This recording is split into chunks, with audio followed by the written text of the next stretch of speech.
Let's go for a comprehensive tour of the auto-rig in Duik and all of what you can do with it. It's a very simple tool, but with which you can do a lot of different things. You'll find it in 3 panels, because it's everywhere you may need it. At the bottom of the Open Cutout panel, to auto-rig your meta-rigs in a single click. In the Bones panel, so you can rig the bones you've just created.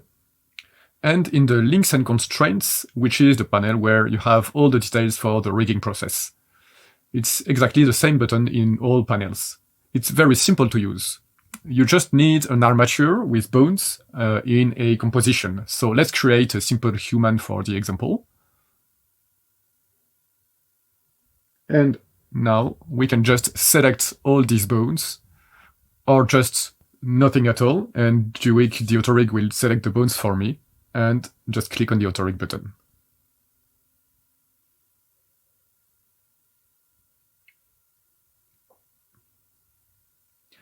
Here it is, the character is now completely rigged. We'll see in the next chapters all the details and all what you can do with this. So the auto-rig works on all armatures. It can be a complete character, or just a limb, or a custom bones, or an OCO meta-rig. It doesn't matter, the auto-rig tries to understand what you're doing to rig the character with all the tools you're going to need to animate it, using these layers, which are controllers, and the effects on these layers. There are a few options in the auto-rig which you can set before running it. The main thing is about the chains of bones, which are custom or too long and which Duik doesn't know automatically how to rig them. And baking options for the bones and the envelopes and their noodles to improve performance. We've seen this in a previous tutorial. So let me explain the other options. So if you have 3 layers, or let's say 3 joints and 4 layers actually for bones, just like this. There are 3 joints, so many different ways to rig this, as it's a custom armature and Duik doesn't know what it is. So the options are here. The 3-layer rig, you can first create a 1+2 layer IK, which is the default. In this case, you have this kind of control where the chain is divided in a first bone and the 2 other ones with a standard IK. The interesting thing is that you have a detailed control on everything, on all the bones, because you have this rotation in the effects to adjust the rotation of the first bone of the chain, and the 2 other ones are controlled by the position of the controller. This is, for example, how Duik rigs human arms when there are shoulders. Let's try the 2+1 layer IK now. So it's going to be exactly the opposite. I mean that in this case, the 2 first bones have the standard IK, and you can control the last one with the effects, just like this. Or you can also simply rotate the controller to have another pivot for this rotation. That's what Duik does for the rig of arthropods like ants, where the leg moves more on the first 2 parts, and you'd animate the last one with the rotation of the controller. Next, when you have 3 layers, 3 joints, is a simple FK rig, where you control each part with the rotation. That's what Duik does for the tail, we'll see that just later. And finally, you can create a Bezier IK or a Bezier FK. Both are quite similar. Let me show you the Bezier IK, where you control positions, as well as in the Bezier FK you control rotations. So here you can control the chain with 3 controllers, 1 at each end and 1 in the middle. You may have this bug when you create a Bezier IK, where the bones are rotated like this. Don't worry about this, you can just rotate them back to their original position. This is a bug which should be fixed pretty soon in Duik. Don't worry about this, everything works correctly anyway.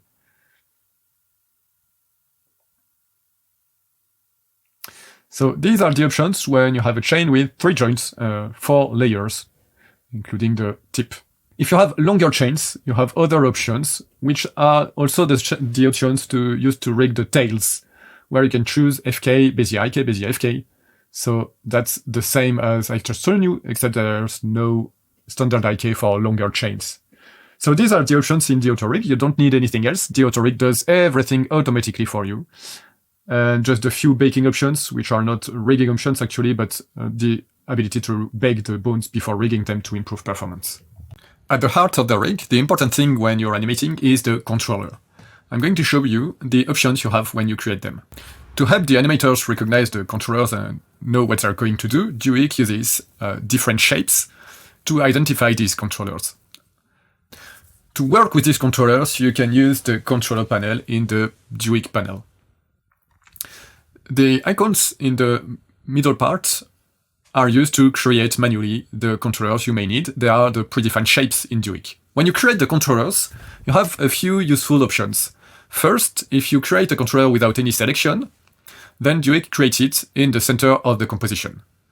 But if you select some layers, Duik creates one controller for each layer. You'll note that the controller is named after its corresponding layer. What's interesting is that if you select a few layers like this and you hold Alt when you create it, a single controller is created centered for all the layers. Let me show you with just the 3 stars. The controller is created in the center of these 3 layers. So that's when you hold Alt. If you use Control when you create the controller, then the corresponding layer, is parented to the controller automatically. Here, each controller is the parent of the star. The hierarchy is kept. If this left star is the child of the star on its right, when I select the child and Control-click to create a parent controller, then the controller is the parent of the left star, and the right star is the parent of both of them. The controller has been inserted into the hierarchy. That means it's the child of the second star. And finally, one other interesting thing is that you can combine Alt and Control when you create the controllers. If you select a few stars and hold Alt and Control when you create the controller, you have one single controller, which is the parent of the 3 stars here. This is very useful to quickly create controllers to manipulate several layers at once with a simple parent link. In the controller panel, you have other useful tools, which are similar to the ones in the bones panel. For example, you can select all the controllers, hide them all, and show them all, which is very useful when you're animating your character to hide all the controllers, then check the animation, and show them again just after that. I'll show you the tag as controllers tool a bit later.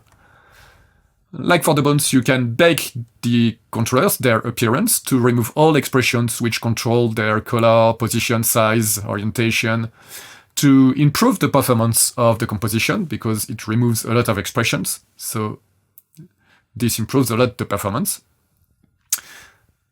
You'll notice that when you extract the controllers, by default, Duik automatically bakes all the controllers to improve the performance. And finally, there's a controller settings panel, which is similar to the one you have for the bones, with which you can change the appearance of several controllers at once. For example, change their color, change their size, apply. All the controllers are modified together. So you can change the side, their location, opacity, the name of the character, the name of the limb. This is the same as in the bone settings panel.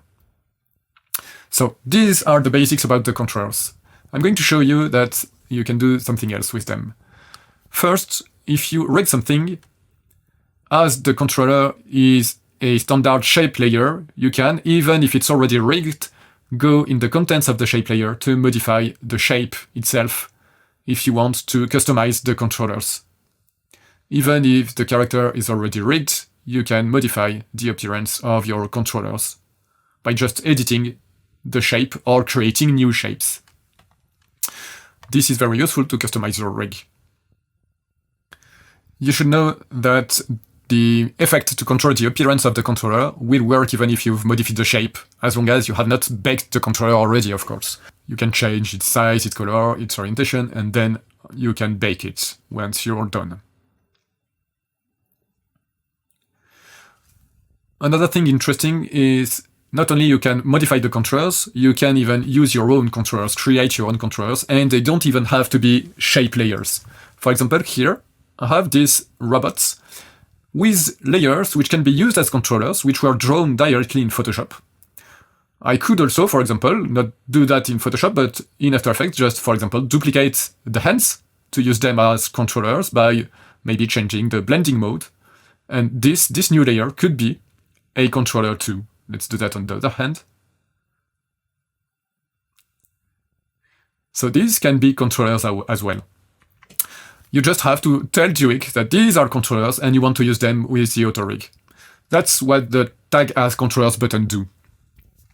With that, if you just select these layers you want to use as controllers, you can tag them.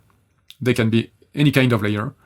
And Duik will now know these are controllers. It even detected that one of them was the left and the other the right, and it renamed the controllers to respect the Duik naming conventions.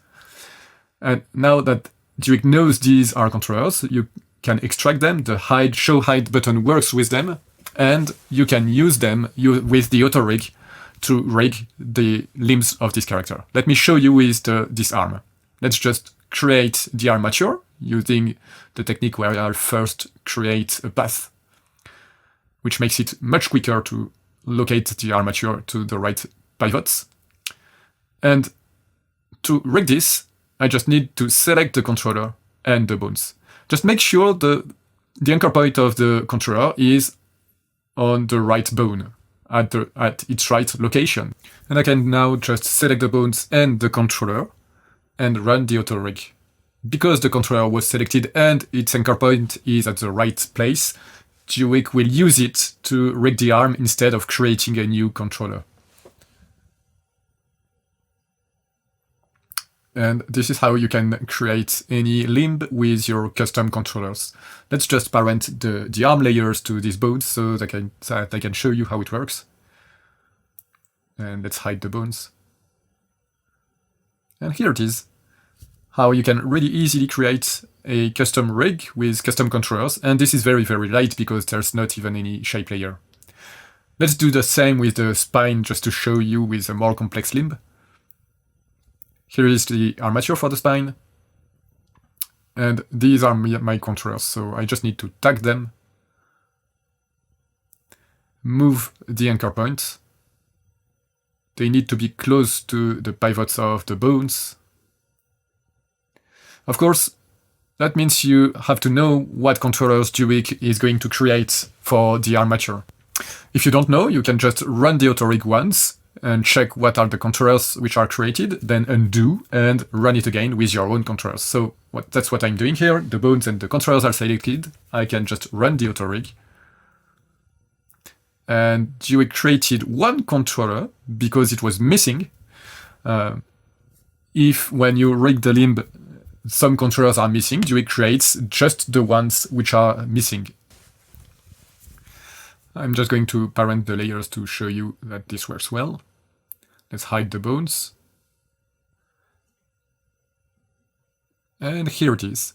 The rig is ready with simple controllers and a very light rig. This is how you can completely customize the controllers you're going to use with Duik. Let me just show you now how you can extract the controllers. Here's the robot with a complete rig finished, and I'd like to animate it in this background, and maybe other backgrounds in the same project. So let's just take the robot and add it to the scene. And then I want to animate this, but I don't want to go inside the pre-composition because I need the background, I need the props, so I can't go inside the pre-comp to animate. That's why you can extract the controllers from the pre-composition. This is very simple with Duik. There are just an important option. You can either use the essential properties of After Effects, and in this case you can use the same rigged composition in other backgrounds, in other scenes in the same project without having to duplicate anything. But this may seem handy, but it's a big issue in terms of performance because essential properties lag a lot. So my advice is to use expressions instead. But when you use expressions, you cannot use the robot in several compositions in the same project. So my technique is to keep the rig in its own After Effects project. So I'm sure to keep the rig without any keyframe, without any animation. And when I need to animate it in another composition, I import it again, so I have a new copy of the rig. And this is very light, even if you have several copies of the rig. The ideal being to just animate one shot per project to be sure to not have any issue with the composition names. So here, my robot is in its scene. I can move it, scale it to place it anywhere I want. This is not a problem. And then just click on the extract button after having chosen to use expressions. So Duik extracts the controllers, and now the character is ready to be animated with the controllers outside of the pre-composition. And you can still move the pre-composition, change the scale to adjust the location of the character if you wish. That's not a problem. You can still animate it from outside the composition. And this is very good for the performance. It may be even better than animating inside the pre-comp because you have less layers in this composition, and the number of layers makes After Effects user interface lag a lot. So these are the options you have with the controllers to customize the rig any way you wish and improve the animator's experience. Depending on the limb we're going to rig with Duik, there are different options when you're animating. That's what I'm going to show you with this arm. So this is a complete arm with a shoulder, so we have all the possible options, but they may vary depending on the bones you've chosen to create. For all arms, you have the settings of the main IK, which is called IK hand because the controller is on the hand, which controls the arm and the forearm. There are a lot of different settings and stuff you can do with this IK in Duik, especially, of course, animating both in IK or in FK. You can always deactivate the IK to not animate the position of the controller, but animate the rotation, the angles of each part of the arm, which you'll find in the FK section of the effects, where you can animate the upper, lower, and the end section, which is the hand. By default, the arm, when set in FK, will ignore the rotation of its parent. For example, if I parent the arm to this body, when the body rotates, and the arm is in FK, it keeps its own orientation, which is much more natural and handy when you animate the arm. This is an option you can deactivate by checking here, Inherit Parent Rotation, and in this case, the arm rotates with its parent. This is in the options of the FK. Of course, you don't have this setting when in IK, because in IK, the arm is attached to its controller. To switch between IK and FK, you can either use the checkbox or you can use this weight slider in case you need to animate the switch and you have a jump or something you need to be smoother. But anyway, I don't think you're going to need this because to switch between IK and FK, there's a button in the animation panel in Duik. You can just click on this IK-FK switch button to automatically switch, and it adds the keyframes you need when you're animating the arm to switch during the animation. For example, here, I could animate a bit the FK here, and later I can switch to the IK by clicking on the button, and now I can continue the animation in IK. So this makes it very easy to switch between IK and FK automatically, and you could even switch again, for example, here and get back to the FK and continue the animation in FK.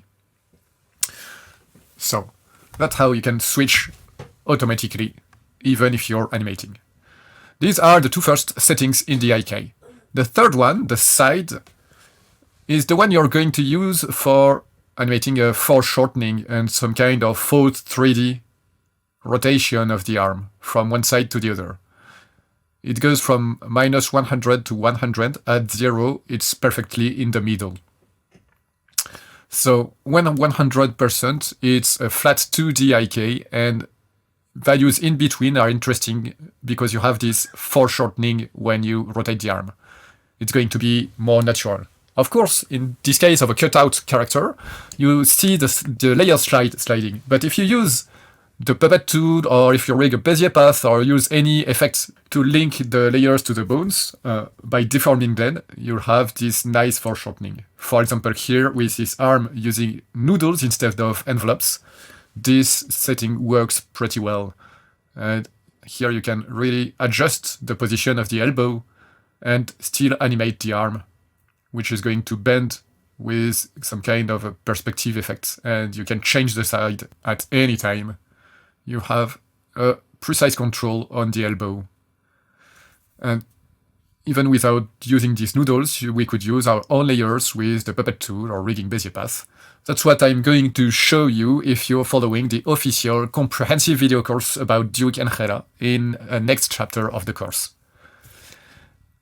The same way, you can use the auto swing to automatically switch the elbow from one side to the other according to a limit. Let me show you. To adjust the auto swing option, you can check the Draw Guides option in the display settings. So this will draw some guides to help you adjust some values in the effect. And if these guides are activated and the auto swing, then you have the guides for the auto swing. So you're going to define a limit, the straight line here. And for example, let's put it here. And when the arm goes across this limit, then the elbow changes its side and the arm is reversed, as you can see here. If you need, you can reverse this so that the elbow is on the other side with this option in the auto swing. And now you have this arm which automatically, when we go through this limit, change the side of the elbow. This may be very, very useful in lots of different cases. And you can adjust the softness in this, which changes this triangle, which is the area where you have the transition between the two sides. So here, as you can see, inside this, the elbow is going to change its side automatically. Don't use a too big value here. A small value should work better, I think. It depends on the design and what you're animating. So when you're finished setting the auto swing, you can deactivate the guides, and it works well like this. I'll talk about the FK a bit later again. You have stretch options. By default, the arm stretches when you pull on the controller. Again, here it would work better with layers which are deformed by a Puppet tool, for example, so that the arm can stretch correctly. Even if with a cutout character, it may be interesting to pull the layers like this. You can deactivate this stretch when you pull on the controller by unchecking the box. And no matter what, you can still stretch the arm manually, or shrink it actually, and you can do that individually for each part of the arm, the upper or lower parts, which are the arm and the forearm. The data section is used by Duik to compute everything about this IK and the stretch and everything. You could use these values if you needed to write your own expressions to automate all kinds of things or to connect things together. You have all the values here of the position and the orientation of the layers. One last thing about the IK that you have in all Duik IKs, not specifically the arm, is that you can use an automatic overlap when you're animating in FK. So you have the settings here. Let's just test with a quick example. It works the same way as the tails, which we'll see in a next chapter. So if I activate this automatic FK overlap, then I just need to animate the animation property. Let's add a couple of keyframes on this. You'll see this is very useful when you're animating a walk cycle, for example, because you can animate the whole arm with only a single property with all the overlapping animation really easily. As you can see, you have this overlap animation on the forearm and the hand, and you can tweak this with the flexibility value to change the flexibility of the arm, and use the resistance, which is the resistance of the air or some kind of fluid like here. So you have access to all settings, even if this is completely automatic. So I use this a lot when I animate a walk cycle to animate with less keyframes. These are all the options for all the IKs and not only for the arms in Duik. If you have a shoulder on the arm, you also have other IK options, because this is an IK which is different because it controls a single bone, but it's an IK. And when this IK is active, then it's going to rotate a bit automatically when you move the arm controller, which makes the motion more natural. You can adjust this automatic rotation with the weight to adjust how much this shoulder is going to rotate. If you need, you can still animate the individual rotation of the shoulder or even deactivate the IK to animate all the arm in FK with only the rotation values. There are some limits to limit the angle of this IK. You're not going to need this for the arm, it's just for very specific purpose. And this can be adjusted with the guides like other settings. You have a few advanced parameters which are less often needed, and some data again, which is only actually the layer which is used as a controller. And finally, like the automatic rotation on the shoulder, you also have an automatic position on the shoulder. Be careful, you'll see this effect only if you animate the controller, if you have an actual animation with keyframes or expressions, but you need an animation.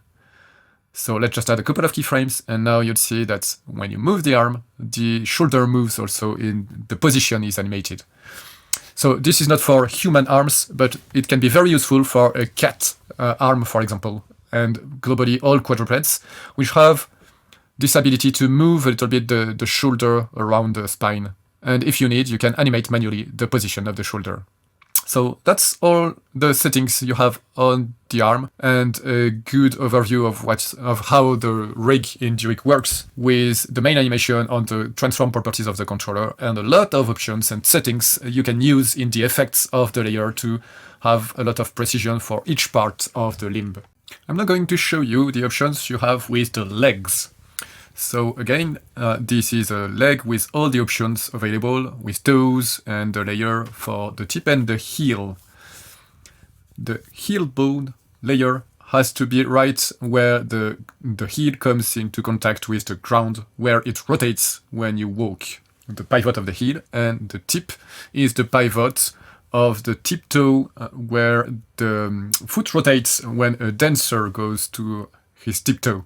So when you rig this kind of leg with Duik, you have the options for the IK, which are the same as in the arm for the main part of the leg, with the same options, except you don't really need the FK on the leg.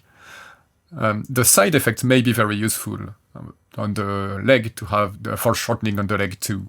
And what's interesting on the leg are the options in the foot roll effect, which are the options, the properties you need to correctly animate the walk cycle, especially the last foot roll value, which rotates the foot, the heel, when at the end of the cycle, or to have interesting poses with the character.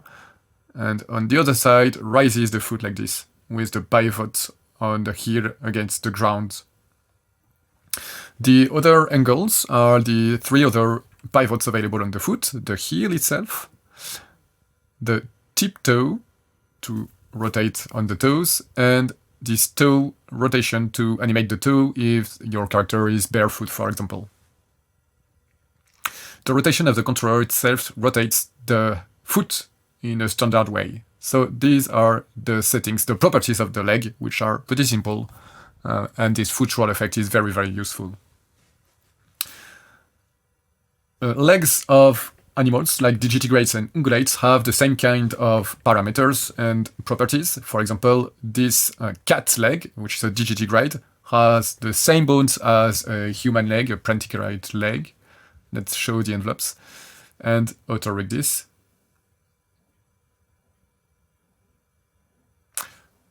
You can now animate this leg as you wish, with maybe a cat, a lion, a dog, and you have the same kind of parameters than in the human and the plantigrade. A foot roll to rotate the foot part, the heel, the claws property angle which rotates the claws, and this tip toe rotation to go to the tip of the leg of the toes, like this, if you need it.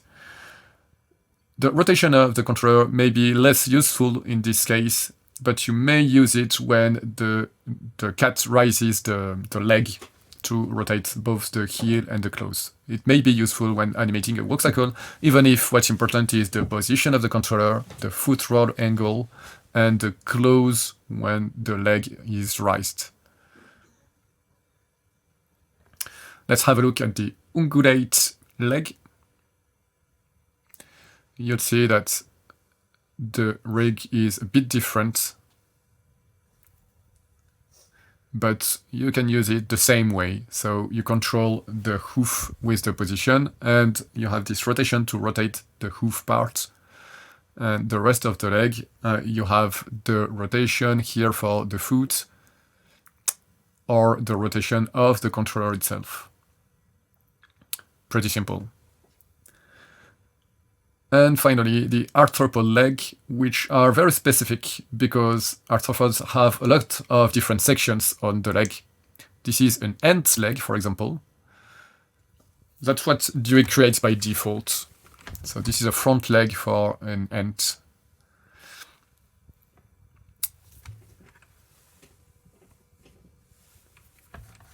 And again, you can animate it with the position of the controller. And you have all these effects to control all the sections. The first rotation here rotates the last part. You have an IK for the orange and yellow sections, and the rotation here of the last part, and you can control the part which is called the shoulder. It's not really a shoulder, but you can animate it with the shoulder effect. So you may have to change all these values if what you're rigging is not an ant, but a crab, a scorpion, a spider, especially the weight values to adjust according to the animal you're animating. You're mostly going to use the rotation and position of the controller. So these are all the legs available in Duik, because legs of birds are digitigrades, so it's the same. And fish don't have legs that I know of. Let's see how we're going to rig the wings.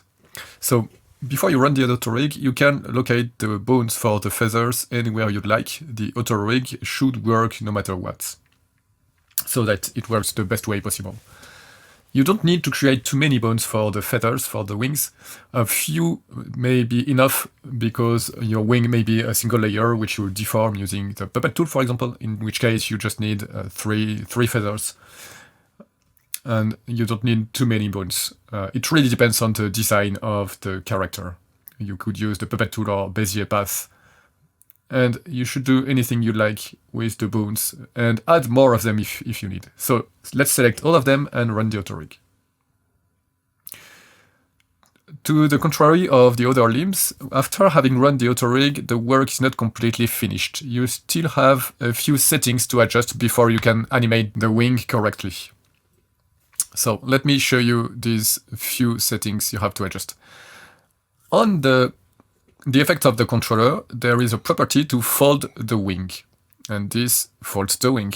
By default, it may work well, but according to your design, you may need to adjust the way the wings are going to fold when you use this property.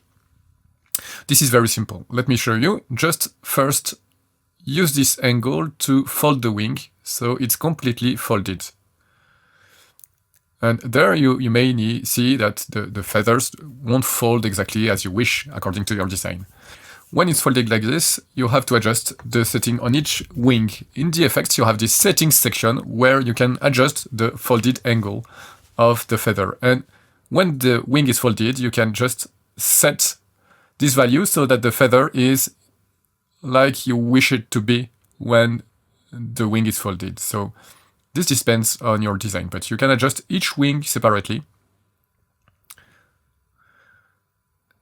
And this is all you need to do. Then you can animate the wing. Be careful to not mistake the rotation of the feather and the setting folded angle. Let's close all these settings. We don't need them anymore. Don't put any keyframe on them. And now we can animate and use this fold wing property. And you can animate this, it's going to work very well. You can even pull a bit the wing like this. And you can control independently the FK, the angle for each part of the arm of the wing. And you'll see that the feathers rotate all automatically. You don't really need to animate them, but you have the rotation of each feather to rotate them individually if you need. And when you animate this, very useful, you have an automatic overlap animation. Let's just animate the rotation of the controller. And then you'll see that my bird can flap its wings. And there will be an automatic overlapping animation on all parts of the limb and the feathers. As you can see, with just a few keyframes, you have a very nice animation with an automatic overlap for all the parts and the feathers. And of course, you can adjust the details by changing the flexibility or the resistance of the air on the feathers to have more or less overlapping animation.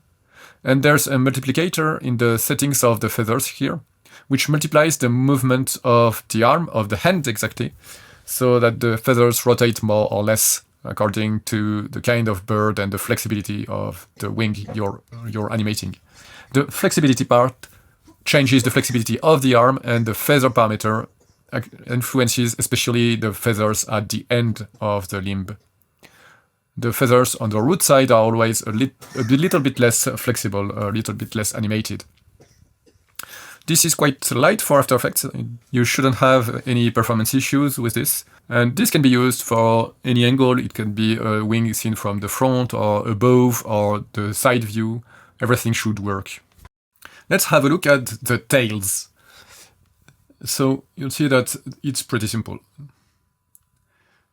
What I'm going to show you about the tails is the same for the hair, because you now also can create hair strands with Duik. So it works a bit the same way as the wing. You can just animate the rotation of the controller, and you have the automatic overlapping animation for the rest of the tail. And you don't have to bother too much about the other sections of the tail, just animate the controller. And as usual, you can set the flexibility, the resistance. You can stretch a bit or shrink the tail if you need, and adjust the curve here. Be careful, this is not meant to be animated, it's just for changing the shape of the tail. To animate it, use the rotation of the controller. And if you need, you can animate each part individually in FK with the angles. So there's nothing else to know about the tail, it's very, very simple. If ever you prefer or you need an IK to animate the tail, by default Duik creates an FK control like this, with which you animate with a rotation, and this should work for any tail, and it's easier. But if you need, just go into the settings of the auto rig, and for the long chain rig, switch to an IK.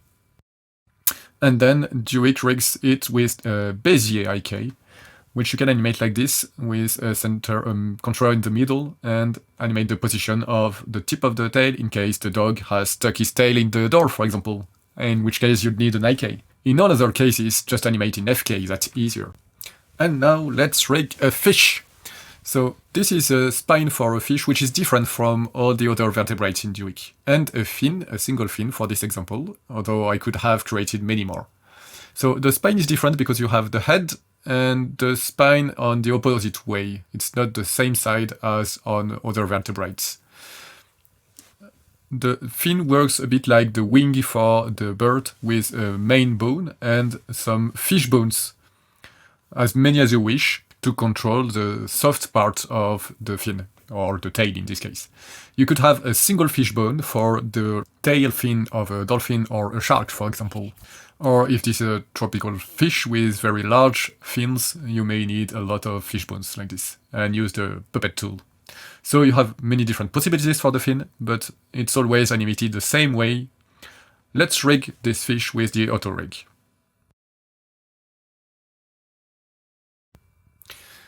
Now I have the controllers to animate this fish. You have this hips controller to control the whole body, just like this.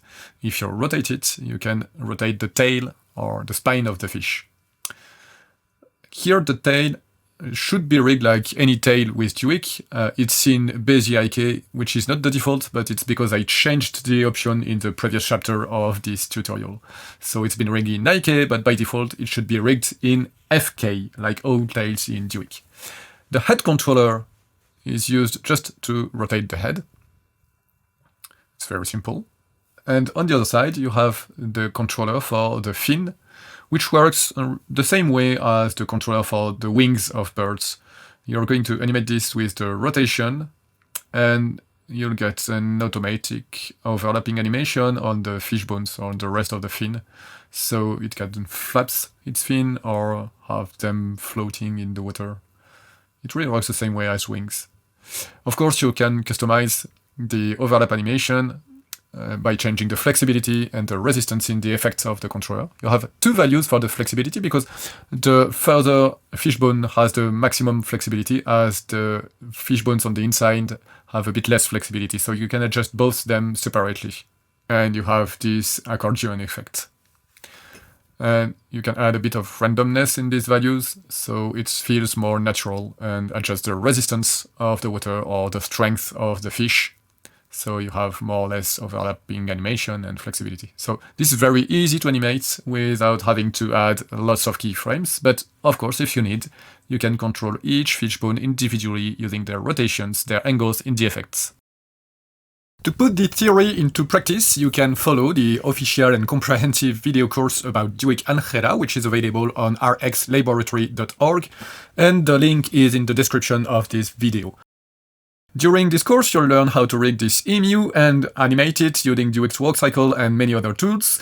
The course includes many other examples so that you'll be able to rig and animate any kinds of characters and props.